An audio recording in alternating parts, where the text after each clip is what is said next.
Boa noite a todos. Muito prazer, aqueles que não me conhecem, eu sou o Toninho Bovenuto, sou diretor-geral aqui da Rede Marconi, e é uma honra recebê-los aqui essa noite, para esse momento assim tão especial para nós, que é essa Escola de Pais. A Escola de Pais é um momento prazeroso para nós trocarmos, é um momento dessa troca de experiência em busca do que é melhor para as crianças e adolescentes, né? O que nós temos para despertar o que já existe de melhor em cada um deles. Então, para iniciar, eu quero começar com um vídeo para depois nós darmos início então à nossa palestra.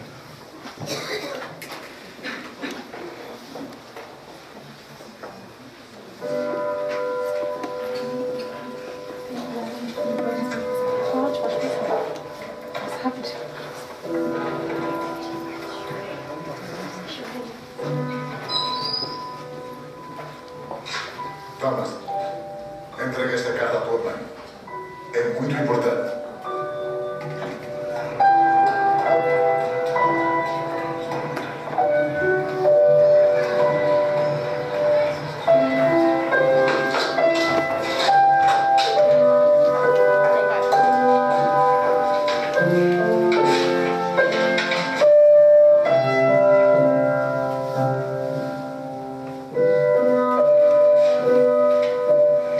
Escrito que és muito especial, Thomas. Na tua escola já não conseguem ensinar-te mais nada porque és o mais inteligente. Também escreveram que a partir de agora terei de ser eu a ensinar-te. Eles não sabem como fazer.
Estimada Sra. Addison, lamentamos dizer-lhe que o seu filho foi expulso da escola.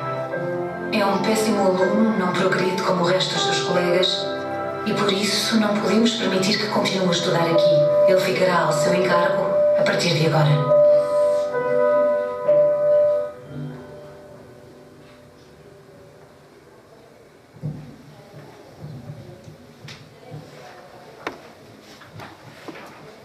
Bom, para iniciar, esse é o resumo, né, da história de Thomas Edison.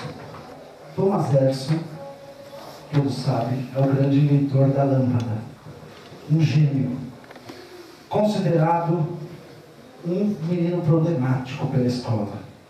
A escola não aceitava mais Thomas Edison e expulsou Thomas Edison da escola porque ele não acompanhava os demais alunos, não acompanhava o desenvolvimento das outras crianças, porque ele era agitado, ele era uma criança com um comportamento diferenciado das demais crianças. E graças à sua mãe, ele pôde explorar esse potencial que já existia dentro dele. Graças à mãe dele, que transformou o que estava escrito naquela carta em algo que ela acreditava que realmente existia nele, que era esse potencial. E é isso que nós queremos desenvolver em cada criança, em cada adolescente, que é o potencial que já existe nele, é o potencial que já está dentro dele. Ele já nasceu dotado desse potencial todo. Ele precisa somente de uma mãe do Thomas Edison para despertar esse talento nato que já veio com ele. Então nós precisamos de diversas mães de Thomas Edison para fazer grandes talentos e grandes gênios aparecerem na nossa vida e aparecerem aqui na nossa escola e na família de cada um de vocês. E aí, na sequência, nós precisamos tratar a educação familiar. Educação familiar, ela precisa ser tratada através de... Precisamos montar um projeto de educação. Então, os pais, eles precisam montar um projeto de educação. Você tem um filho, quem tem filho aqui abaixo dos 10 anos? Abaixo dos 10. Ok. Acima dos 10. Meio a meio a plateia, né? Meio a meio. Ok. Então, nós precisamos montar um projeto de educação. Esse projeto, ele consiste em traçar metas e objetivos. Então, o que nós queremos para a educação dos nossos filhos? Nós temos que ter as metas e os objetivos. Isso precisa ser claro entre o casal, entre o pai e a mãe e o filho. Precisa ser muito claro o que eu quero para essa educação, onde eu quero chegar, e com a criança, quando criança, com o adolescente, e isso, dialogar sempre com a criança ou adolescente. Tem que ficar claro para a criança e para o adolescente o que você espera dela. Tem que ficar claro. Às vezes, você acha que ele entende o que você espera dele. E ele acha que você também sabe que ele não entende nada do que você espera dele. E aí já inicia o problema da comunicação dentro de casa, porque um fica achando do outro, um fica esperando do outro e ninguém corresponde a ninguém. Porque vocês não têm uma clareza. Esse relacionamento não é claro, não é objetivo. Então, eu não gosto que você vá jantar sem tomar banho. Agora, eu não posso falar isso uma vez e achar que a criança vai fazer isso todos os dias, e o dia que não fizer, ela está me desrespeitando. Educação dá trabalho. Educação não é algo que você vai apertar o botãozinho e a coisa vai acontecer todos os dias do jeito que você quer. Então, é algo que dá trabalho, é algo que você precisa estar sempre lembrando, sempre falando, sempre conduzindo, conversando. E aí você vai falar, olha, eu quero sempre você de banho tomado aqui para a gente jantar. Vamos jantar todos juntos, mas você sempre de banho tomado. Então isso, você vai criando, você vai estabelecer limites, você vai deixando as regras claras entre as partes. Então, essas regras são impostas de acordo com cada família. Então não existe certo e não existe errado. Isso aí, cada família tem as suas regras. Aí as regras são impostas através dos seus valores, dos valores que a família tem. E aí entra a questão de criação, a questão familiar, que ninguém pode julgar a família de ninguém. Entra a questão aqui em transmitir valores. Nós vamos transmitir os valores. Agora, os meus valores são diferentes dos seus, e os seus são diferentes do deles, e assim por diante, né? Nós vamos trabalhar os valores aqui das questões assim familiares. E aí nós vamos criar hábitos. Então nós vamos criando hábitos com as crianças, e vamos crescendo, isso vai gerando comportamento. Vai desenvolvendo as habilidades, né? Vai desenvolver a segurança e a autoestima dessa criança. Isso eu estou falando da primeira infância, né? Nós vamos crescendo com a criança e você vai desenvolvendo essa segurança e autoestima nela, no sentido de você reforçar o que se faz de certo. Essa política de você se esconder para pegar o errado, para querer corrigir, isso não se utiliza mais. A gente precisa reforçar o que ela faz de certo. Fez certo?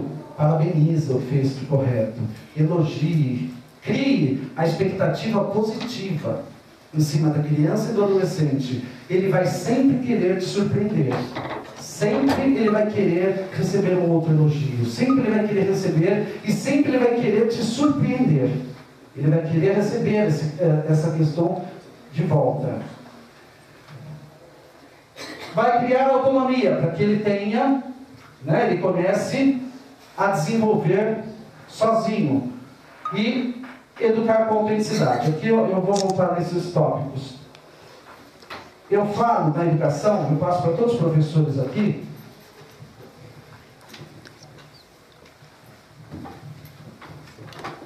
Eu passo para todos os professores que a educação, nós temos dois grandes crimes na educação. Um é o abandono. Os pais que abandonam os filhos. Isso é um crime. Um grande crime. O outro crime é o excesso de protecionismo. Isso é um outro crime. Porque você está criando um filho inseguro. Você está criando um filho dependente. Você está criando um filho que não consegue dar um passo sozinho. Você está criando um filho para você e não para o mundo. Você está criando um filho que praticamente vai depender de você para viver, que é outro crime. Então são dois crimes que acontecem na educação. E a gente precisa achar esse meio termo. Então eu não posso nem cometer um crime e nem o outro. Eu preciso achar esse meio termo. Qual é esse meio termo? Quando eu consigo me identificar onde eu acho essa lacuna, que eu não estarei nem numa ponta e nem na outra. Não estarei nem abandonando meu filho, não estou nem sendo liberal demais e nem estarei prendendo demais. Onde que eu faço isso? Aí nós vamos criar aqui. Isso da infância. Muito bom. Olha, aí aqui nós vamos criar autonomia. Então o que é essa autonomia? Para os pais que têm as criancinhas, vamos começar a desenvolver essa autonomia nos pequenos gestos, nas pequenas atitudes da alimentação, a questão de você começar a desenvolver essa criança para que ela comece a caminhar sozinha, comece a se trocar sozinha, a valorizar essas atitudes sozinha. Não pense que você fazendo aquilo, você está demonstrando excesso de amor, excesso de carinho. Você está atrapalhando o crescimento dela. Você está prejudicando o crescimento dela.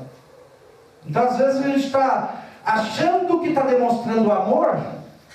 Isso é um ato de desamor. Porque nós estamos prejudicando o desenvolvimento daquela criança. É difícil pensar assim, né? Como mãe, como pai, a gente quer sempre estar agarrado, sempre colado, né? Então, é um processo difícil de largar. Mas nós precisamos fazer isso. Para o bem da criança. Para o bem da criança. Faz bem a criança andar sozinha. Faz bem a criança cair.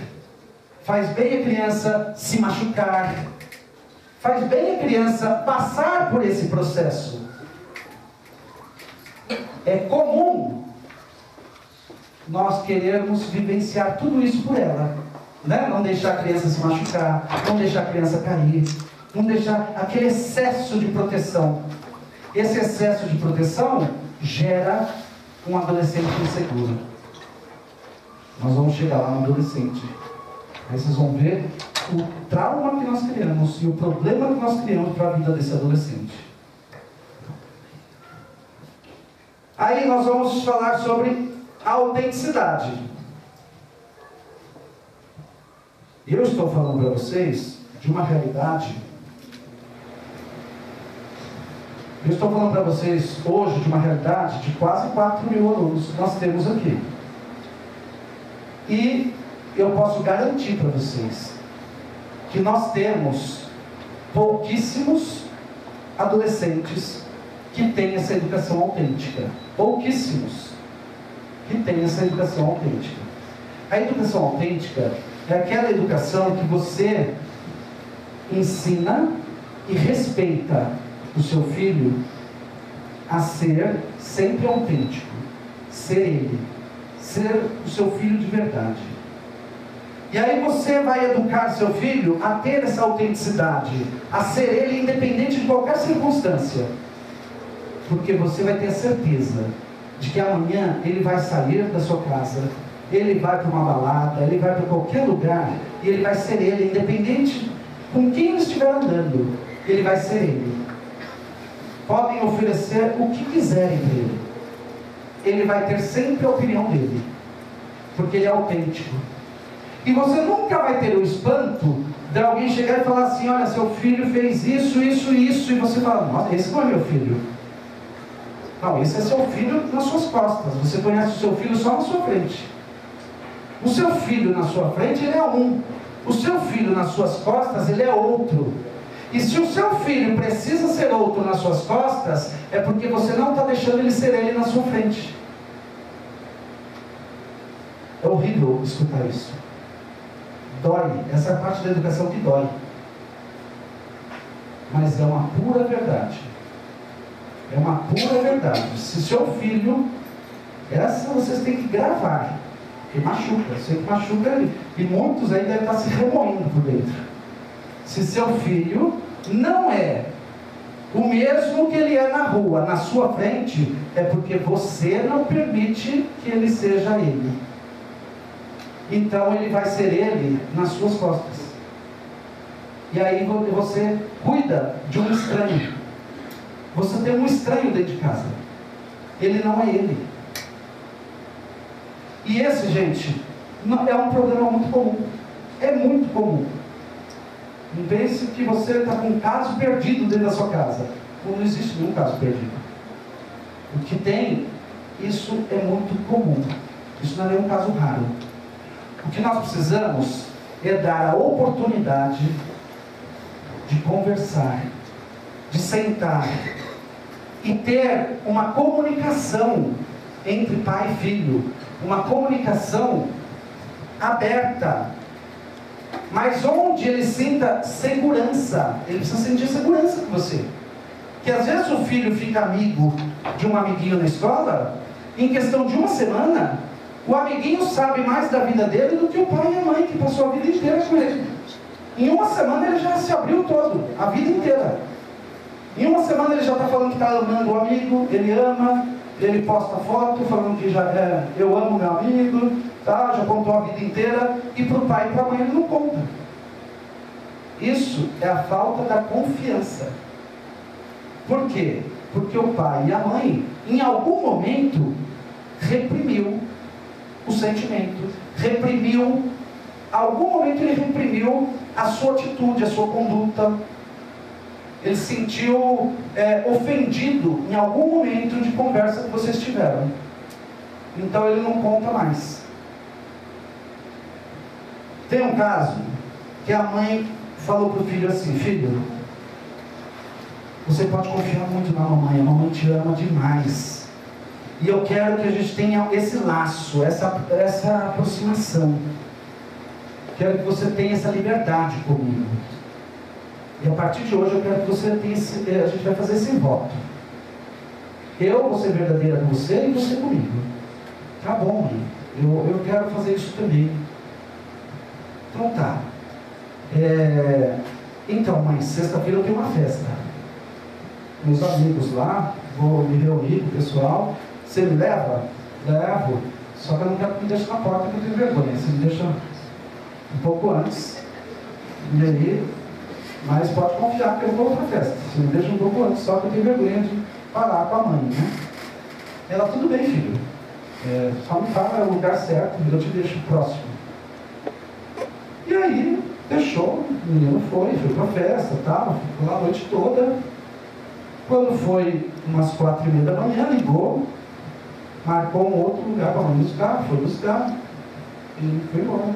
Aí falou, nossa mãe, olha, foi legal a festa, mas olha, o Marcos, sabe o Marcos, que estuda comigo, então ele estava fumando maconha. Sabe aquele outro lá? Então ele estava bebendo. E aquele outro, então aquele lá também estava bebendo pra caramba, aquele passou mal, vomitou, aquele tá... A mãe foi ficando descontrolada de ouvir tudo aquilo.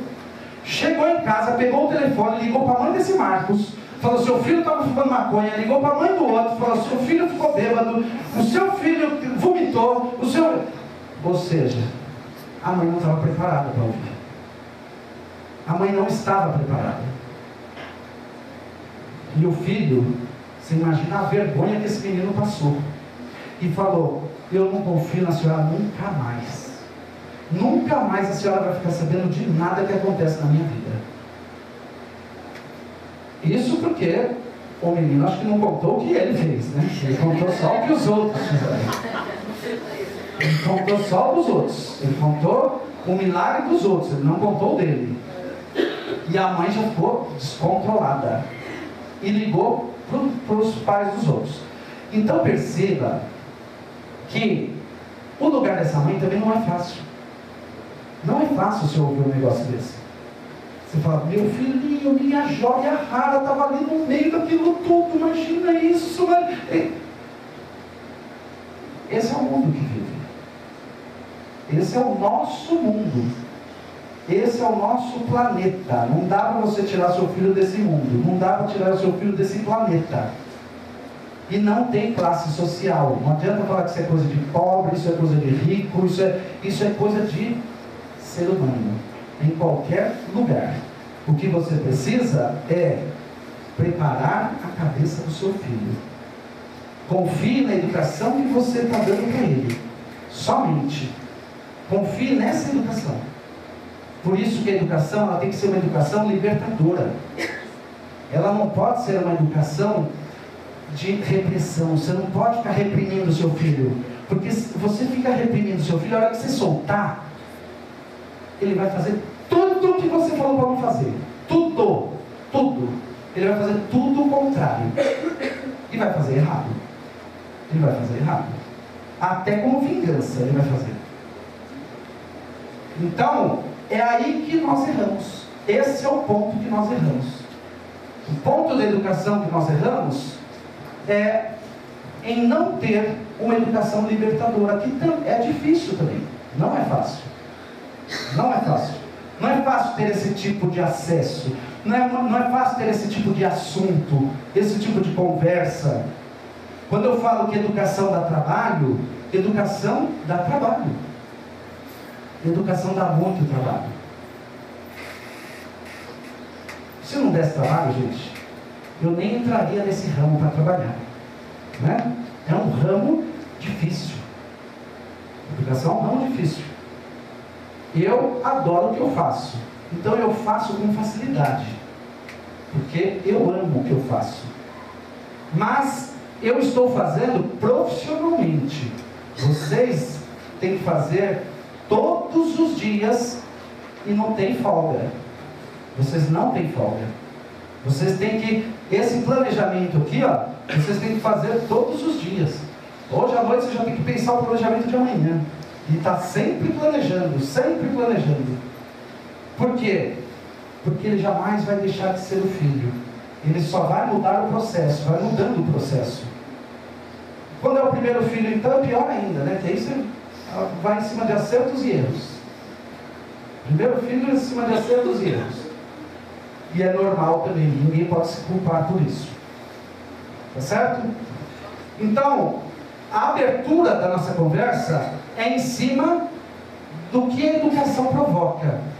Ela provoca uma série de desconforto. Esse desconforto é um desconforto geral, é um desconforto familiar, é um desconforto entre o casal, provoca um desconforto entre o casal. O pai deixa, a mãe não deixa. O pai é enérgico, a mãe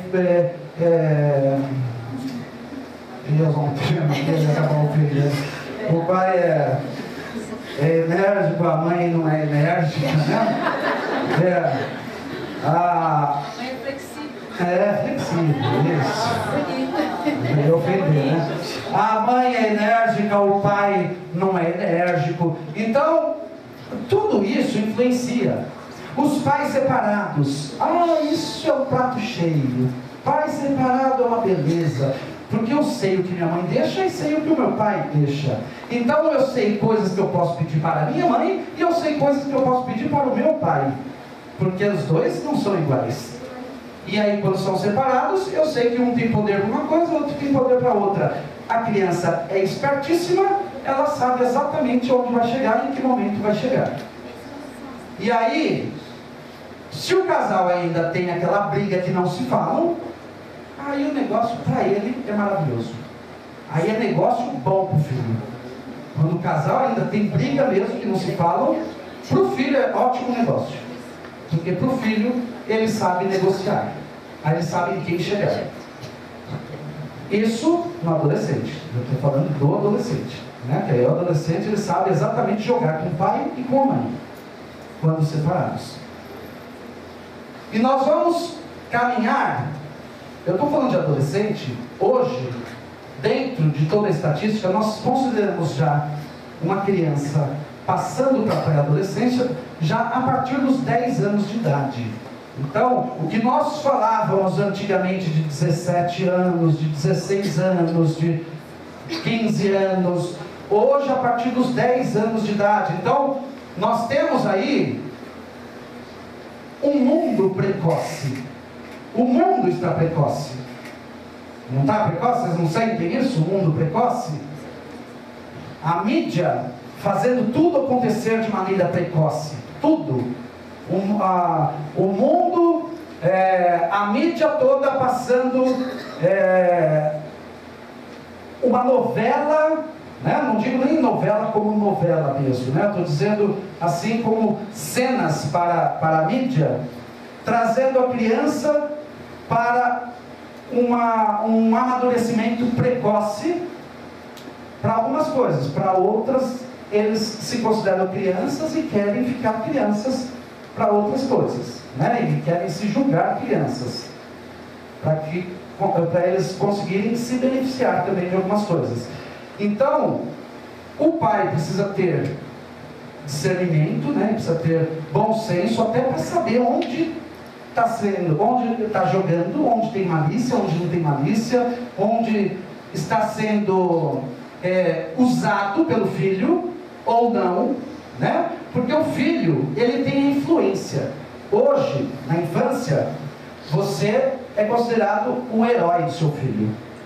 Você é aquela pessoa assim que, olha, o meu pai e minha mãe é tudo na minha vida. É lindo isso, né? E você, quando você está nessa fase, gente, é coisa maravilhosa. Você abraça seu filho, beija na boca, ele te beija, ele te leva para todo lugar. Esse é meu pai, essa é minha mãe, levanta igual troféu. E vai chegando a adolescência, ele vai se afastando de você, vai se afastando e vai ficando distante, entendeu? E o ídolo dele passa a ser a mídia, passa a ser a banda de rock, passa a ser tudo que ele começa a admirar. Um amigo, um grupo de amigos, tudo tem mais importância que o pai e a mãe. Tudo que ele ouve de fora tem mais importância do que o que ele ouve de dentro. E isso passa a ter uma força muito grande na vida, muito grande, muito forte. Aí os pais deixaram de ser os heróis. É bom mesmo, que esses adolescentes saem tudo agora. Brincadeira, eles são maravilhosos. E aí eles saem, o pai sai de cena, a mãe sai de cena, e entram os novos ídolos, né? Esses novos ídolos podem até, é bom quando o ídolo acaba sendo um ídolo positivo, né? Alguma coisa boa, alguma coisa com valor. Normalmente não é. Normalmente não é. E aí os pais ficam para segundo plano. Depois essa fase volta. Aí os pais começam a ter valor de novo.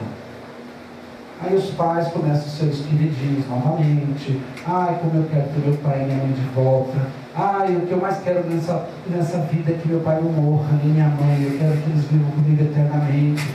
Vocês que estão aqui, vocês estão tudo nessa fase, né? Quero minha mãe do meu lado eternamente. Mas pouco tempo atrás vocês queriam... Ai, quero que minha mãe morra, não aguento mais minha mãe, não consigo ouvir ela falar no meu ouvido, não aguento. Gente, é um processo que todos passam. Todos passam. Uns não demonstram. Alguns não demonstram. Outros ficam naquela situação, tipo, não expressam, não colocam isso para fora.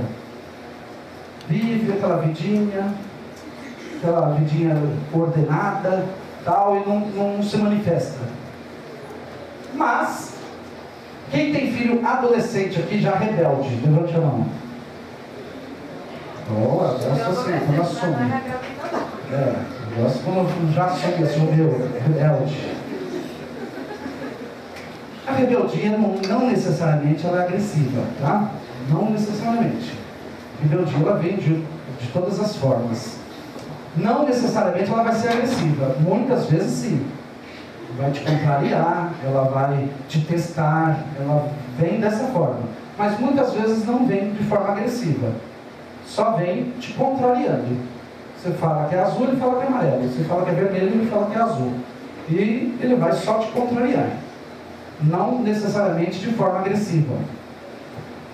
O importante é... Deixa eu pegar aqui... bonitinho aqui que tá. Vem cá, gatinho. Não, ela aqui. Tá quietinho. Eu não posso ser bonitinho. Pode ser também, mas deixa eu pegar ela aqui que está mais ou menos na idade que eu vou demonstrar. Olha. Ai, vou pagar esse líquido, né, amor? Vem cá. Vamos lá, como é o seu nome? Oi? Não. Qual é o seu nome? Júlia, quantos anos? 13. Idade perigosa. Vamos lá. Júlia, fica de frente para mim, Júlia. Olha, a Júlia, ela tem 13 anos. A Júlia... Tudo bem? A Júlia aparenta ser uma menina tímida, menina calma, tranquila. É, mãe? Ou não? Aparenta, né? Nem tudo que aparenta é, de verdade, né? Então, às vezes a gente se engana com a embalagem. Mas ela aparenta ser uma menina tímida, calma, tranquila. Enfim, não importa muito a aparência. Importa o que está aqui dentro. Não importa a embalagem. A Júlia, ela é uma menina maravilhosa. Ela é uma menina... Um exemplo, tá? A Júlia, ela é uma menina maravilhosa, mas ela é uma menina que está tendo um comportamento inadequado. É uma menina que está contrariando a mãe e o pai. É uma menina que não está obedecendo. Ela não está estudando para as provas. É uma menina que começou a namorar no celular e não larga o celular por nada. O professor já tomou o celular dela umas 5 vezes. Tudo é exemplo, viu? Não é verdade, não. E eu não posso falar, agora, eu como pai da Júlia. Eu não posso falar, Júlia, você é uma menina sem educação. Você é uma menina desvalorizada. Você é uma menina... Aí pronto, aí eu já destruí a Júlia. Eu destruí. Primeira coisa que eu fiz, eu destruí a autoestima dela. Eu destruí a estrutura dela. A primeira coisa que ela faz é como se ela tivesse um botãozinho aqui, ó, ela desliga. E não ouve mais nada do que eu estou falando. Tudo que eu falar para ela não vai surtir efeito nenhum. Porque ela desliga. Então, o que eu tenho que passar para a Júlia é: Júlia é minha filha. Você é maravilhosa. Eu te amo e vou te amar sempre. Mas o seu comportamento eu não admito. O seu comportamento, esse comportamento nós vamos corrigir, porque isso que você está fazendo é inadequado e eu não vou admitir esse comportamento. Então eu estou separando a pessoa dela do comportamento dela. E aí eu não vou afetar a estrutura dela e ela vai me ouvir. Ela vai me ouvir. Eu não estou ofendendo ela. Eu estou falando que o comportamento dela eu não aceito. Mas dela eu vou aceitar sempre. Independente do comportamento dela. Eu vou aceitar a Júlia sempre. Ela vai ser amada por mim sempre. Porque o comportamento é transitório. O comportamento muda. Eu também tenho um monte de comportamento errado. Você também tem. Todo mundo tem. E o comportamento a gente muda. Quando a gente percebe que está errado, a gente muda. Agora, a nossa pessoa, a nossa estrutura, não pode ser ofendida. Porque a minha essência está aqui, ela não vai mudar. A partir do momento que você me ofende, eu não consigo mais te ouvir. É Júlia, né? Júlia. A minha filha, como a Júlia, linda assim, claro que é a mais linda do mundo. Ela é extremamente educada, com todo mundo. Ela como se diz, vai muito bem na escola, ela respeita os professores, não tem nenhum tipo de reclamação nesse sentido, respeita todas as pessoas lá fora. E é exatamente dessa forma que você está falando que eu faço com ela. Mas mesmo assim, ela continua, como se diz, digamos, sendo rebelde. Mesmo assim, continua-se nessa linha, porque tem hora que cansa, né? Tem hora que dá vontade de... Ai, filha, né? De falar o que a gente quer também, tudo que ela fala, dá vontade de falar, você é isso, você é aquilo, você é assim, assado, né? Mas não faz, é exatamente o que a filha, você é maravilhosa, você tem super orgulho de você, você vai bem na escola, porque ela vai, você é educado com todas as pessoas, mas o que está errado é o seu tratamento aqui dentro. Isso. Mas continua nessa linha. Continua, só que todo mundo ouviu o que a mãe falou? Mais ou menos, né? Mas ela falou mais ou menos o que eu disse aqui. É que ela está falando isso que eu estou dizendo e que às vezes não está funcionando. E aí ela repete e não está funcionando, repete e não está funcionando. E que às vezes dá louca, que dá vontade de xingar mesmo e tal. Então, eu vou falar com a Júlia e não posso também, porque eu não estou misturando as coisas, a pessoa com o comportamento, eu também não posso me passar de tonto para ela. Entendeu? Eu não posso falar, Júlia, eu te amo, viu? Mas olha, o que você fez não está certo. Aí amanhã falar a mesma coisa para ela, que ela vai falar, meu pai é um tonto mesmo, né? Olha, ele me ama mesmo e fica aí como um tonto. Fica repetindo isso toda hora. Mas não é isso. Nós vamos sempre separar a pessoa do comportamento. Mas ela vai arcar com o comportamento dela. Entendeu? Em função do seu comportamento, você vai ficar sem o celular. Essa semana você não vai falar no celular. Eu vou associar as coisas que você tem prazer. Eu vou associar o seu prazer à sua conduta. Então, esse negócio de, meu filho está fazendo tudo errado, mas tem um celular novo para ele ontem. Está fazendo tudo errado. Mas no final de semana ele vai viajar lá com os amigos que eu já paguei. Está fazendo tudo errado. Você está premiando coisa errada. Vocês já viram como um adestrador trata um cachorro quando ele vai adestrar um cachorro? Que o cachorro fez a coisa certa, ele dá o quê? Um biscoitinho, né? Então isso é uma recompensa, não é isso? Eu não estou falando que nós vamos tratar a criança igual cachorro. Eu não estou falando isso. Mas pense no contrário. Nós não vamos dar o biscoito, mas nós vamos tirar o biscoito. Então, ele gosta do celular, então não vai ter o celular. Ah, ele gosta de passar o final de semana no sítio em Atibaia? Ele não vai passar esse final de semana em Atibaia. Ele não vai no shopping com os amigos no domingo. Ele vai perdendo os prazeres. O prazer e a liberdade tem que estar associado ao mérito. Ao mérito. Você tem que merecer. E é na infância que você educa isso. Porque senão você cresce com tudo muito fácil. Eu ganhei tudo tão fácil na vida que eu não sei o que é se esforçar para alguma coisa. Eu não sei, porque tudo veio para mim. Eu não sei nem de onde veio. Eu ganhei tudo tão fácil. Eu não precisei mostrar nada, eu não precisei apresentar nada, eu não precisei provar nada para ninguém. Tudo veio tão fácil para mim. Nada na vida tem valor.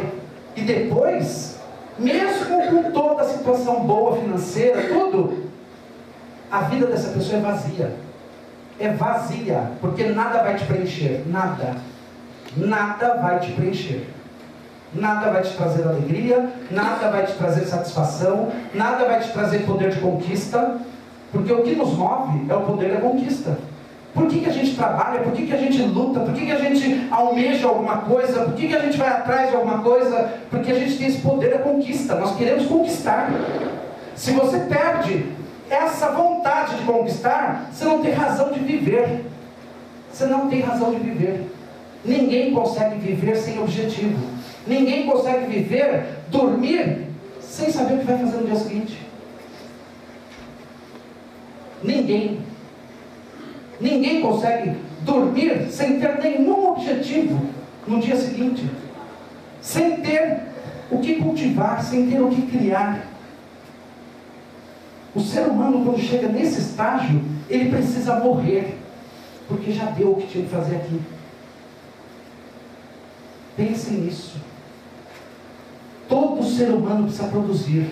Todo ser humano precisa almejar, precisa querer. E nós vamos ensinar isso onde? Na infância. É aí que nós vamos ensinar. E às vezes o pai não sabe onde errou.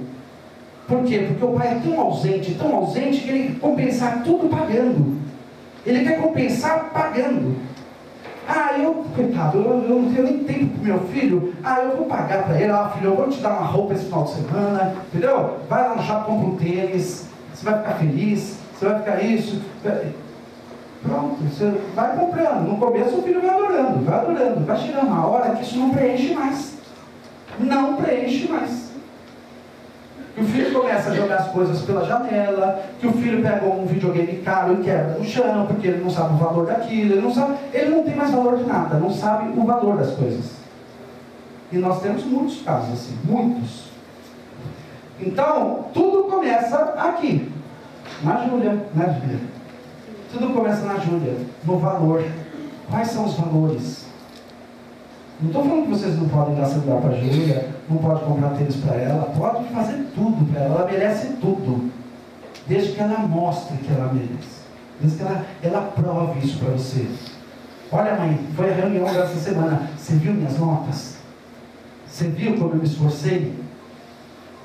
Você viu que orgulho que eu trouxe para você? Vê, filha. Então, agora você pode ligar o que você quiser, porque agora eu provei. Entendeu?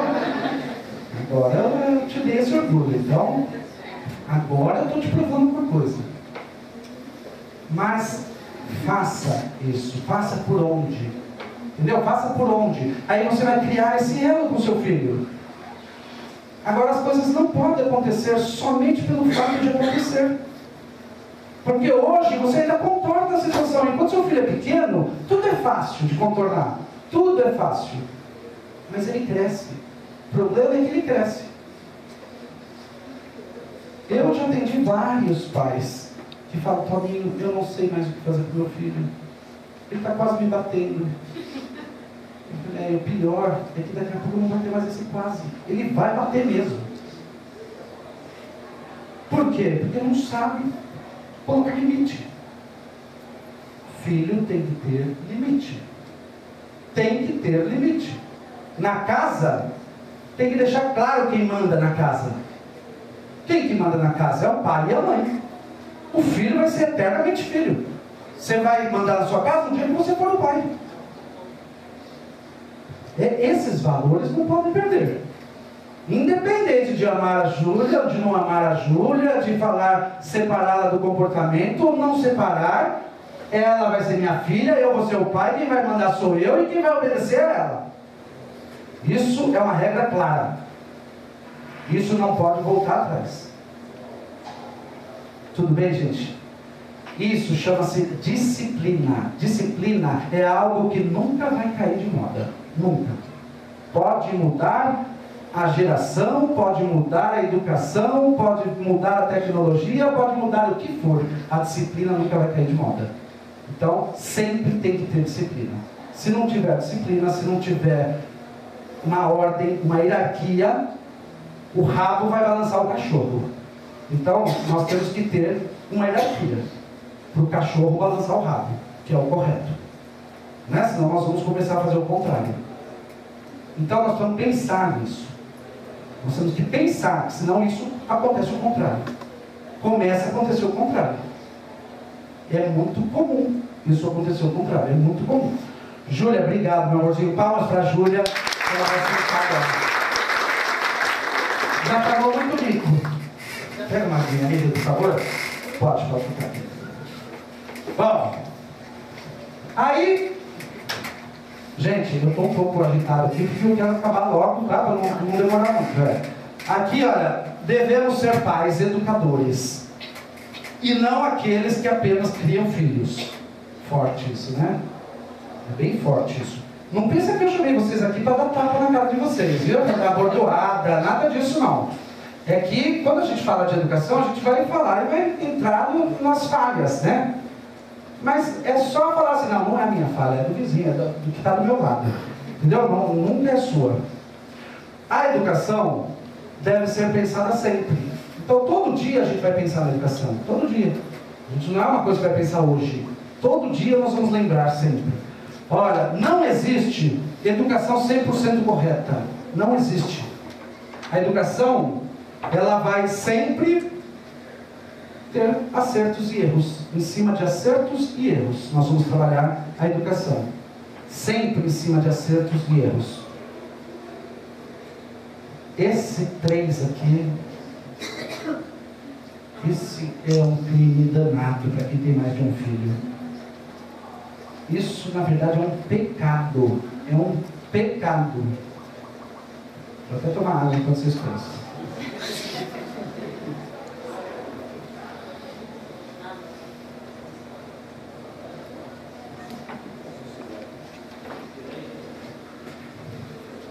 Obrigado, amor. Vocês já ouviram falar?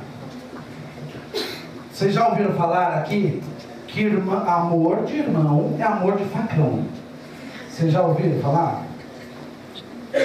Quem tem irmão aqui? Quem tem irmão? Irmão ou irmã? Ok. Irmão, normalmente se amam, claro. Existe amor mesmo, né? Entre os irmãos. Mas é um amor que é um amor meio que com ódio, com raiva, com briga, com inveja, com ciúmes, com, né, voa no pescoço. Então é um amor diferente, um amor de irmão. Não é? A gente brincou junto, a gente brigou, a gente disputou a vaga do colo da mãe, a irmão tem uns negócios diferentes, é um amor diferente, mas se ama. Mas é amor. Se alguém mexer com o seu irmão, você tem vontade de matar a pessoa que mexeu com o seu irmão. Você sabe que é amor. Mas é um amor de irmão, amor de facão. É um amor meio que de guerra. Mas a gente sabe que é um amor. Agora, o que alimenta ainda mais essa disputa e esse amor de facão é a comparação dos filhos. Isso aqui é um pecado. A hora que o pai ou a mãe compara filho, é a morte do filho, é a morte. Você pode comparar com o vizinho, você pode comparar com quem você quiser. Não compare com o irmão. Comparou com o irmão, para ele é uma ofensa. É uma ofensa. Ele se sente diminuído. E normalmente, você não tem dois filhos iguais, você não tem. Você tem um filho que tem um desenvolvimento maior para uma coisa, outro para outra, porque são habilidades. Vocês precisam lembrar que não existe pessoa inteligente e pessoa burra, não existe. Existem vários tipos de inteligência. Então nós temos diversas habilidades, e às vezes um filho tem habilidade para uma coisa, outro filho tem habilidade para outra coisa.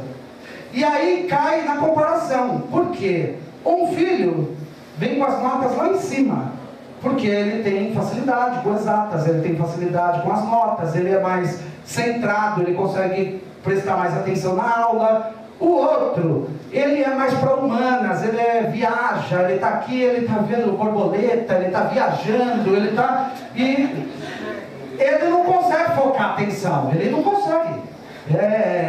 A habilidade dele é outra. Então, quando chega a nota, se você comparar um com o outro, é óbvio que vai ser bem diferente um do outro. Mas isso não significa que um é inteligente e o outro é burro. Um é bom e o outro é ruim. Jamais. Então não dá para comparar irmãos.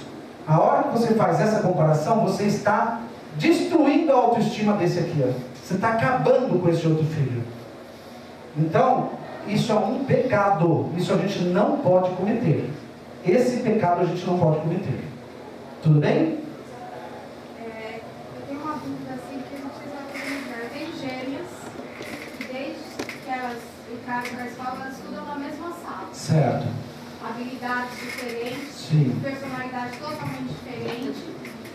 A minha dúvida é o seguinte: elas não têm problemas com notas, mas eu sinto que um meio ponto de diferença já gera entre elas Uma disputa. Lá na frente, isso pode prejudicar? Olha, nós temos diversos casos. Nós temos diversos casos. Separados e juntos. Aí tem que ver mais temperamento delas. Porque, por exemplo, nós temos casos juntas que são parceiras. E nós temos casos juntas que não são parceiras. Que são assim, disputam. Não é uma disputa negativa. Mas eu sinto que quando vem meio ponto de diferença, eu fico um pouco chateada.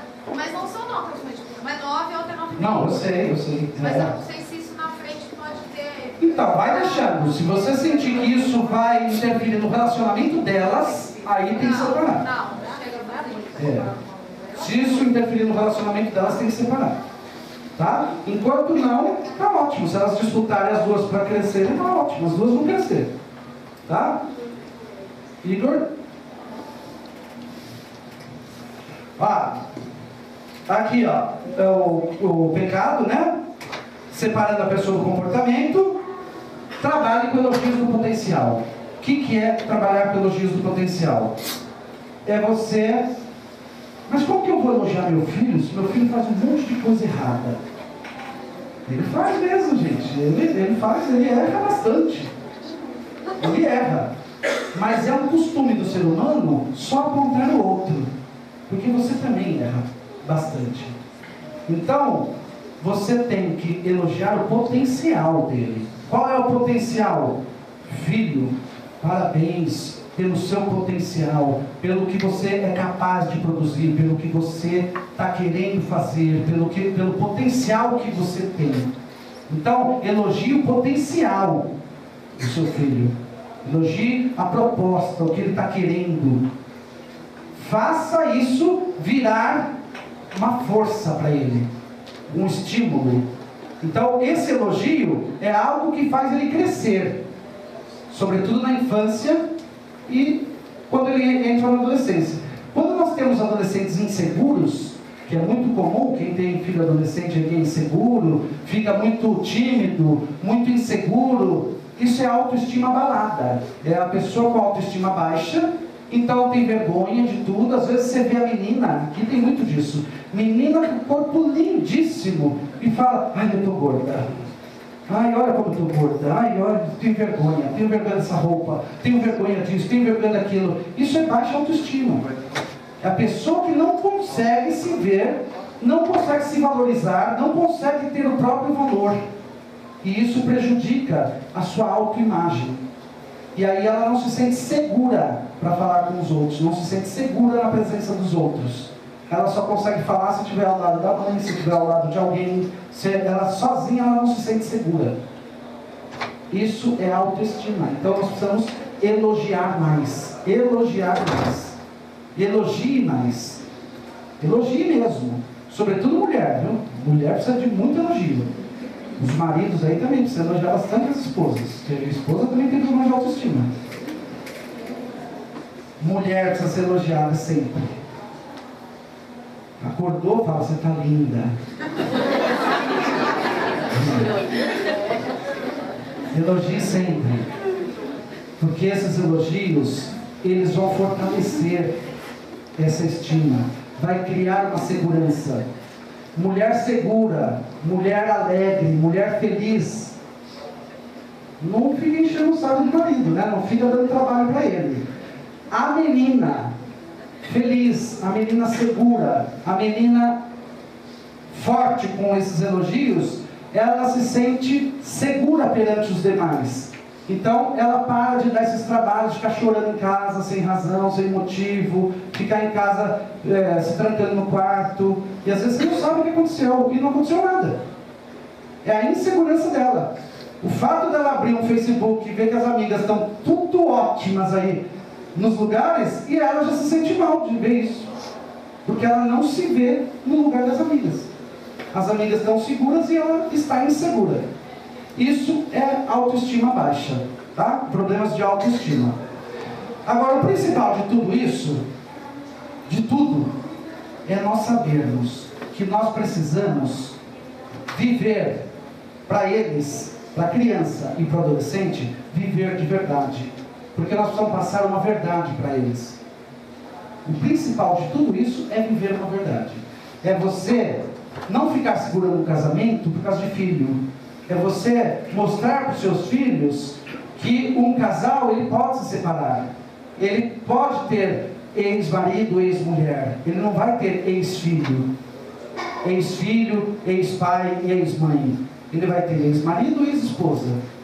O pai vai ser sempre pai, a mãe vai ser sempre mãe. Né? Mas ele vai ser verdadeiro com a criança. Olha, não, o papai não está conseguindo mais viver com a mamãe, não existe mais amor entre os dois. Quando isso acontece, existe uma separação. Mas a coisa precisa ser verdadeira para a criança, para o adolescente. A coisa precisa ser verdadeira. Ele precisa crescer com verdades. Saber que as pessoas, elas vivem juntas por opção, elas não vivem por castigo, elas não vivem por obrigação. Que a vida, ela é baseada em vontade própria, ela é baseada em amor. Eu vivo porque eu amo, eu estou porque eu quero, eu tenho essa vontade, eu faço.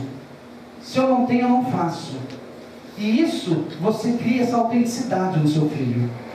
Mas tem esse diálogo, essa conversa aberta. Estou com dificuldade financeira? Vou falar, filho, nós estamos com dificuldade financeira. É assim a dificuldade, é isso. Mas vamos viver essa verdade. Não vamos fingir uma situação que não existe. Não vamos viver uma mentira perante o filho.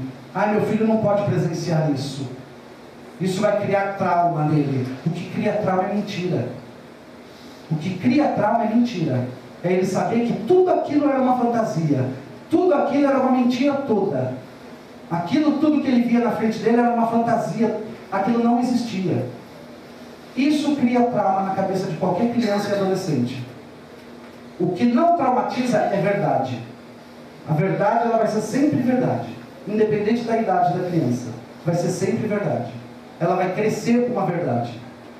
E ela vai aprender a ser verdadeiro. Uma pessoa verdadeira. E é essa verdade que nós queremos. Que ele seja uma criança autêntica, verdadeira e, sobretudo, feliz.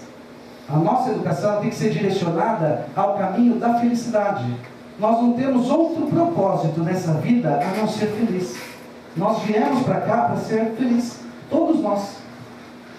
E eles estão estudando agora, eles vão se formar, vai cada um seguir o seu caminho. Hoje eu fiz uma reunião aqui com todos os terceiros anos e falei para eles: não escolha uma carreira profissional pensando na sua remuneração.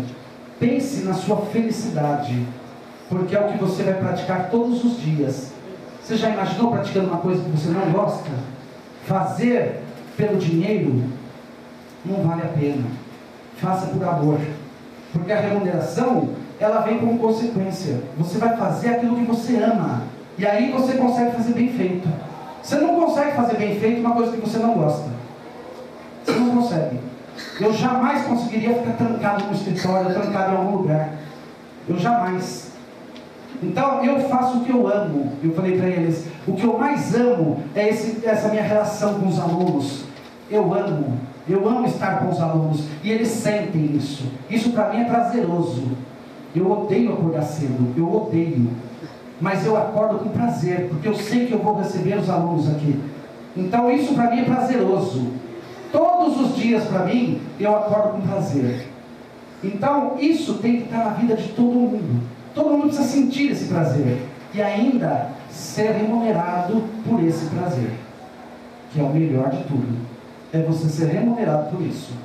Então é isso que eles têm que pensar como carreira. É na felicidade. Porque o resto, ele vem como consequência. E é isso que eu quero para todos vocês. Que vocês possam trabalhar isso na cabeça de vocês. Aqui, eu vou mostrar um trechinho só de uma pergunta. Pode ir. O vídeo, certo? É. Mas isto é sensacional. Sabia que os antigos egípcios tinham uma bela crença sobre a morte? Quando as almas deles chegavam ao paraíso, os deuses perguntavam duas coisas. As duas perguntas. As respostas determinavam se eles entrariam ou não. Tá bom. Quais eram? As duas perguntas. Encontrou a alegria na sua vida?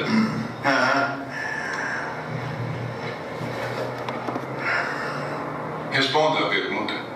Eu? É? Responder a pergunta? É. Se encontrei alegria na minha vida? É. Sim. Você proporcionou alegria aos outros? Esse tipo de pergunta, eu não sei. Eu não penso sobre como as pessoas me veem. Deixa eu ver. Pergunte a elas. Eu perguntei a você. Bom, então as duas perguntas chegando lá, né? Se você foi feliz e se você proporcionou felicidade às pessoas. Então essas perguntas eu acho assim muito oportunas para vocês começarem a fazer para vocês enquanto nós estamos aqui. Nós estamos sendo felizes? Nós estamos proporcionando essa felicidade aos outros? Porque se nós estamos aqui, é que nós estamos ainda vivendo e muito. Estamos cada um no seu tempo, cada um na sua época. E passando essa felicidade para as crianças e para os adolescentes. Então que a gente possa viver com intensidade, que a gente possa viver com alegria, passar essa alegria para os demais. Que vocês possam sair daqui hoje com essa mensagem de alegria, essa mensagem de educar para a felicidade. E que vocês também comecem a encontrar para vocês. Que vocês não precisam isolar a vida para educar alguém. Para eu educar alguém, eu não preciso deixar de ser uma pessoa. Você não é condenado a ser mãe ou condenado a ser pai. Você ainda é um homem e você ainda é uma mulher. E vocês precisam vivenciar isso. Vivencie isso, como homem, como mulher. Pessoas felizes. Pessoas felizes passam a felicidade aos filhos. E essa felicidade eles recebem de pessoas bem resolvidas, de pessoas que vivem de verdade uma felicidade, que encontraram a felicidade. Não viva a felicidade do seu filho, ele tem a dele. Viva a sua felicidade, porque ele vai sentir a sua felicidade. Para encerrar, eu quero encerrar com um vídeo para vocês, que é uma reflexão. Você apaga para mim, Jamil, por favor?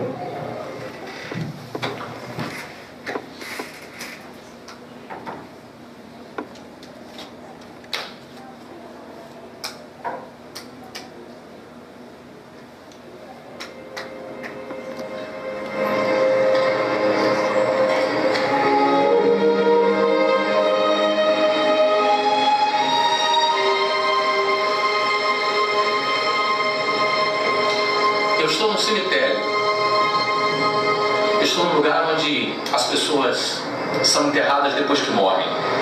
Mas isso aqui não é apenas um lugar onde são enterrados alguns corpos. Neste lugar estão enterrados sonhos. Aqui existem pessoas que viveram muito sobre essa terra e pessoas que passaram muito rapidamente por ela. E a morte, de alguma maneira, parou-os na sua trajetória. Aqui, nessas lápides, estão representados sonhos que nunca foram concretizados, projetos que nunca saíram do papel. Aqui estão enterrados pais que não tiveram a oportunidade de abraçar os seus filhos, tiveram até a oportunidade, mas não fizeram. Aqui, neste lugar, existem pessoas de todas as classes sociais, porque a morte, ela alcança ricos e pobres, bons e maus. Por exemplo, aqui estão enterradas crianças que viveram pouco tempo nessa terra, porque a morte os levou prematuramente. A morte não respeita a idade,